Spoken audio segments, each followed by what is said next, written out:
All right, so this is going to be a video about UC Berkeley. A couple of my students have received requests for supplemental rec letters, and that's obviously raised some eyebrows.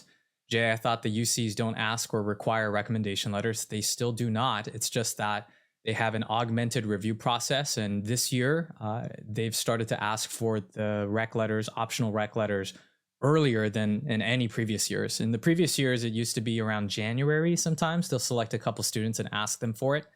Again, it's optional. You don't have to submit it. How much does not submitting it versus submitting it make a difference? That's not very clear based on what the reading is going to be about.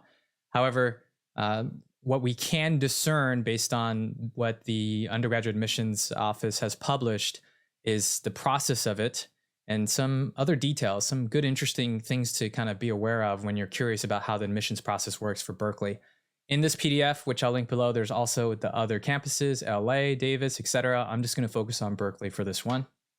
So we'll start off with some basic stats here.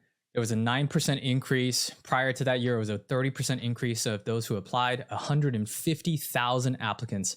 That's insane. Think about 4 essays times that amount, and that's the workload that these admission readers are going to have to go through. I've read this in advance. That's why you see the highlights here. I just want to point the things out that that stood out to me, at least. Freshman readers, those who are analyzing your essays, they start training the first week of November so they could be adequately trained and calibrated, allowing them to start reviewing applications as early as mid to late November. So normally I tell students that, if you do have any updates, let's say you have a new award that you're going to get in December, just compile all of that, get that ready to update the colleges with. Usually there's the UC portal, and send it to them by end of January. And we used to assume that that would always be counted. But it seems like they're starting really early here. Mid to late November is when they start analyzing your essays.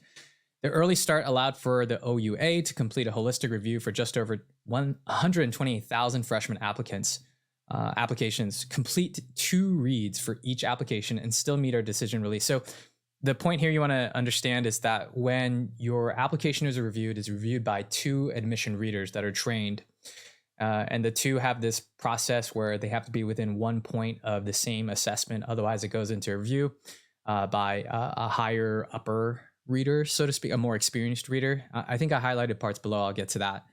But for transfers, the reading actually begins at the end. The training for the reading for transfer students will begin end of January, beginning of February, which means that the reading continues all the way into the beginning of April. Nice. So focusing on the freshman apps, all achievements, both academic and non-academic, are considered in the context of the opportunities an applicant has had, and the reader's assessment is based on how fully the applicant has taken advantage of those opportunities.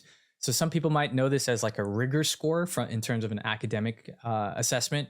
If a school offers 25 APs and you only took 3, whereas your peers took 15 on average, then you're going to look really, really undersaturated in terms of the opportunities and challenges that you took at your school. So I think that's kind of obvious. For an applicant who has faced any hardships or unusual circumstances, readers consider the maturity, determination, and insight with which the applicant has responded to and overcome them. How is this shown? It's not like you could put this in the 20 activities or awards description, maybe, but there is the additional comments. Obviously, this is going to be in the essays. So essay prompts like number 5, significant hardship, how that affected your academics. Prompt number 4, all the rest of the prompts are viable too, because number 1 about leadership can showcase maturity and overcoming a challenge. Insight would be really interesting too for unusual circumstances, because that could be prompt number 7 or even prompt number 8. So the essays are going to come into play, but the metrics that I'm noticing here is, do you show maturity? Do you show determination? And can you show me unique insights? So I thought that was really interesting. Readers also consider other contextual factors that bear directly upon the applicant's achievement, including linguistic background, parental education level, and other indicators of support available in the home. So this is the part of the application where it will matter whether your parents are first gen and don't have college degrees. They're still kind of reiterating those points. The review recognizes a wide range of talent, And creativity, hey, that's prompt number 2, prompt number 3. That is not necessarily reflected in traditional measures of academic achievement, but which, in the assessment of the reader, is a positive indicator of the student's ability to succeed at Berkeley and beyond. So I think the contention here is, what does it mean, or what's the way to assess whether a student will succeed at Berkeley? Is there a difference between succeeding at Berkeley than compared to succeeding at UCI or UCLA? And that might hint towards maybe looking at the mission statement of each of the campuses, and obviously recognizing the academic rigor and the expectations there. I'm going to scroll down here because I didn't really have that many highlights.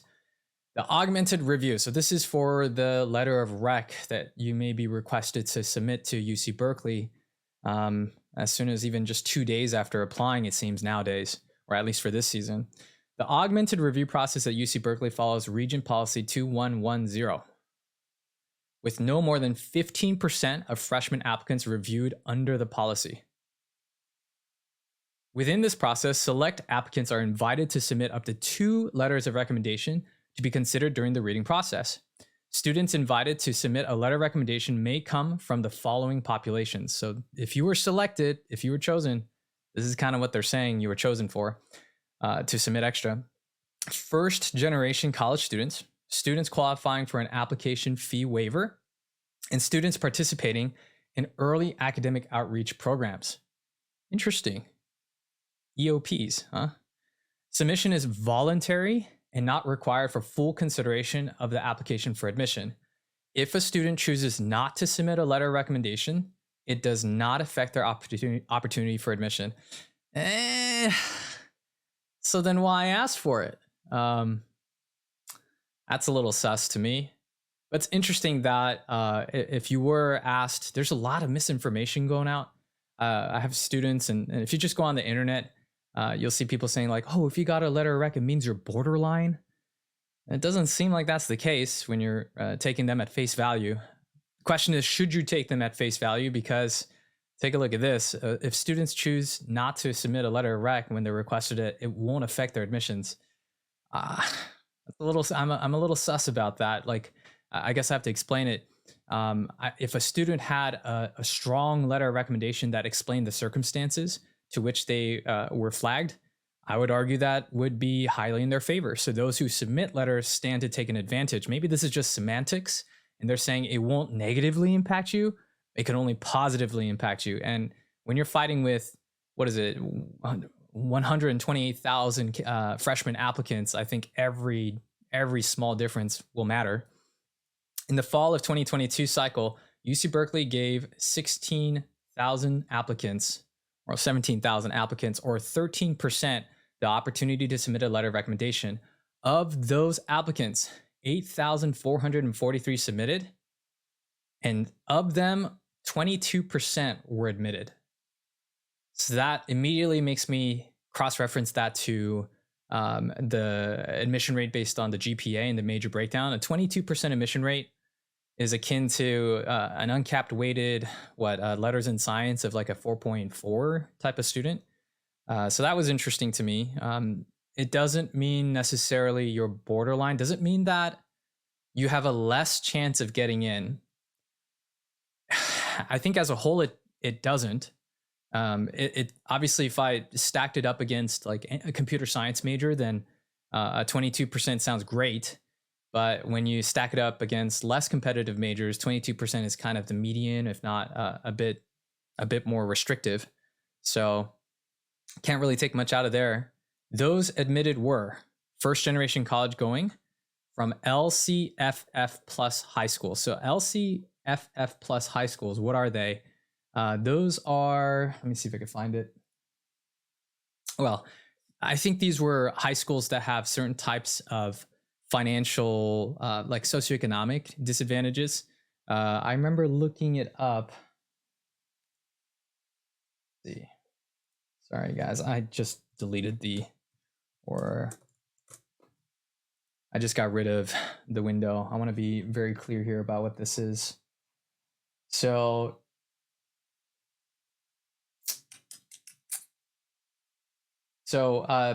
schools basically, it's composed of pupils who are identified as either English learners, eligible for free or reduced price meals, or foster youth, 75% of the school. So it's schools where 75% of the students are basically English first language, eligible for free or reduced price meals, or foster youth. They call that local control funding formula, or LCFF plus schools. So that's 724 students from there.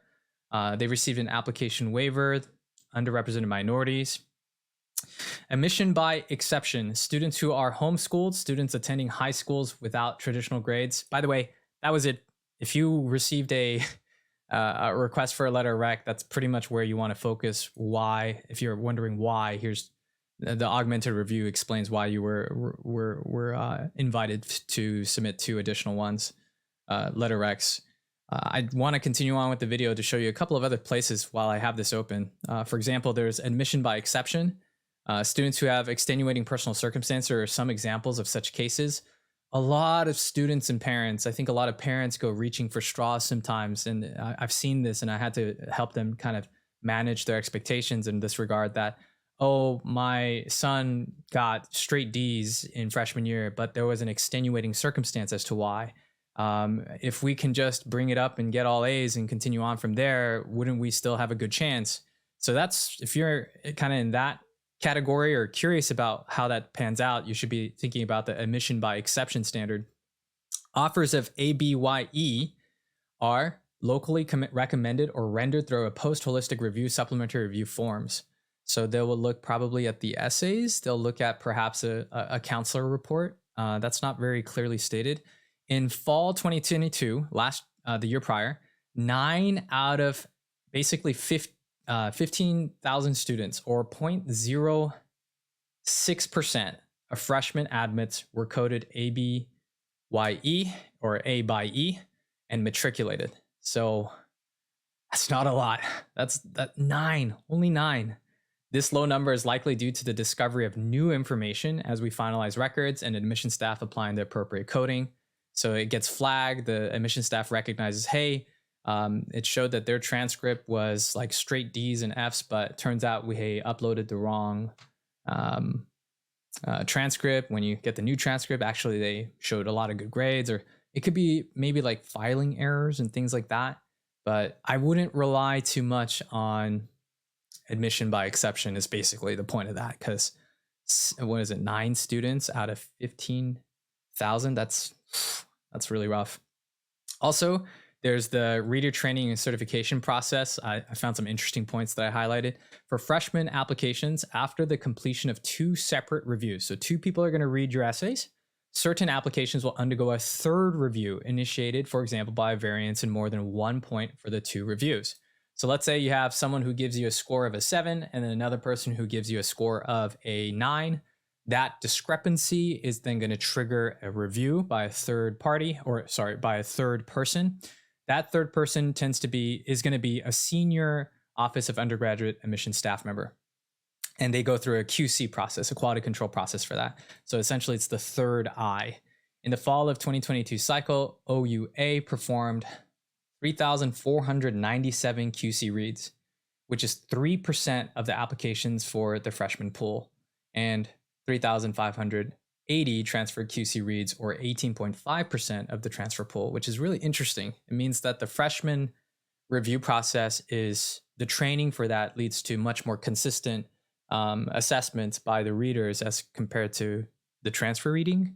Another interesting thing is the special talent admissions. Jay, I don't have the grades, but I am an amazing football player, or I did marching band and I'm an amazing marching band asset for any college. How does that work? Well, that's described in the special talent admissions. So a few freshmen and transfer applicants may surface during the admission cycle as special talent eligible. Special talent admission is defined as a process that involves faculty or the admissions committee of a specialty school, academic department, or program, or personnel in non-academic programs such as ROTC or club sports. So, in the past, I think maybe like 4 or 5 years ago, I had a student that was under for UCLA, but we ended up doing a lot of liaisoning or like just correspondences with the ROTC officer of LA. And I think that played a role in helping him ultimately get admitted. So I guess that's where this comes from. And where the application receives a supplemental review based upon skill or ability for a program from the stakeholders. The idea I think of this is, let's say UCLA or UC Berkeley really needs a harpist. They really need a piccolo player. And you just so happen to be really good at piccolo. You're like nationally, you perform on stage, Carnegie Hall, all that stuff. I mean, that's probably what this is about. So special talents admissions, it can play a role, definitely. I've seen it happen. Supporting documentation is not displayed in the slate reader or considered during regular reading processes or any other additional reviews, so as not to influence initial evaluator recommendations. So they're still going to go through the regular admissions review process where you have the 2 readers. If you're off scale, then a 3rd reader comes in, but it's still going to go through that process. It just seems that what they'll do is they'll take then a special note saying, on top of the regular review, this guy or girl has a potential special talent. When a student receives a special talent recommendation, the application will be automatically routed to the special talent review process. It is only in this bin that the special talent recommendation form will display in the slate reader, and will be displayed only for the special talent admissions committee, which is made up of the OUA leadership team. So I thought that was interesting. A quorum of 4 is needed to proceed with the stack review process. It is at this stage and at the discretion of the stack that applicants identified with special talents may be reviewed subsequent to the standard admissions review. Admission is not based on or limited to any type of quota, demographic standard, or other predetermined criteria. So I thought that was interesting.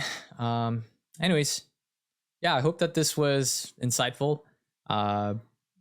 Mainly wanted to make this video for just clarifying that no, you aren't really borderline or all that other stuff that's going on the internet about the really early requests for additional or supplemental rec letters that Berkeley has been sending out to students. Other than that, there's some extra nuggets in here that I thought was helpful for the viewers. I think that's it. Until next time.